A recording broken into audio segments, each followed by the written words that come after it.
சுங்கச்சாவடியில் நிறைய பேர் காத்திருந்து இப்பொழுது விஜய்க்கான வரவேற்பினை வழங்கியிருக்கின்றார்கள். சுற்றுப்பகுதியில் இருக்கக்கூடிய கிராமங்களில் இருந்து வந்தவர்கள் சுங்கச்சாவடியில் நின்று தமிழக வெற்றி கழக தலைவர் விஜயை வரவேற்றிருக்கின்றார்கள். அங்கே இருக்கக்கூடிய இளைஞர்கள் விசிலடித்து விஜய்க்கு வரவேற்பு கொடுக்கக்கூடிய அந்த காட்சிகளையும் கண்டு கொண்டிருக்கின்றோம். தமிழக மக்களுக்கு மகளிர் உரிமை தொகை பெறக்கூடிய பெண்ணிடுவதைத்தான் அவர்களே விரும்பி இருக்கின்றார்கள் என்ற கருத்தை தமிழக வெற்றி கழகத்தில் இருக்கக்கூடிய பலரும் சொல்ல கேட்க முடிகின்றது. தாவேகா அதனுடைய தலைவர் விஜய்க்கென்று இருக்கக்கூடிய வாக்குகள் என்ன, எந்த தொகுதியிலே, எந்த மாவட்டத்திலே, பகுதிகளில், வட்டாரங்களில் எல்லாம் விஜய்க்கென்று இருக்கக்கூடிய செல்வாக்கு என்ன என்பதை தெரிந்து கொண்டால்தான் விஜயனுடைய அடுத்த கட்ட அரசியல் நகர்வுகள் அடியெடுத்து வைக்க முடியும். எனவே கூட்டணி இல்லாமல் தனித்து நின்று விஜயனுடைய வாக்குகளை நாங்கள் பார்க்க வேண்டும் என்ற அடிப்படையில் தான் இந்த முடிவை நாங்கள் வரவேற்கின்றோம் என்ற கருத்தை நாம் இத்தனை பெரிய கூட்டத்தை பார்க்கிற பொழுது அத்தனை பெரிய மகிழ்ச்சி எங்களுக்கு.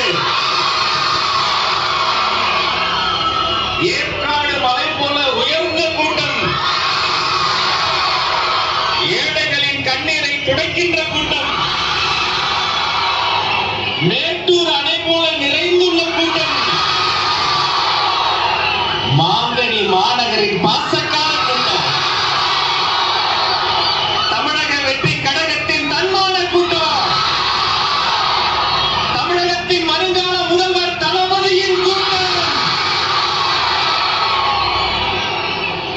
இந்த அரங்கின் இரண்டு பக்கமும் 4 மருத்துவ முகாம் ஏற்பாடு செய்யப்பட்டிருக்கு. திரும்பிய திசையெல்லாம் தண்ணீர் வசதி இருக்கு.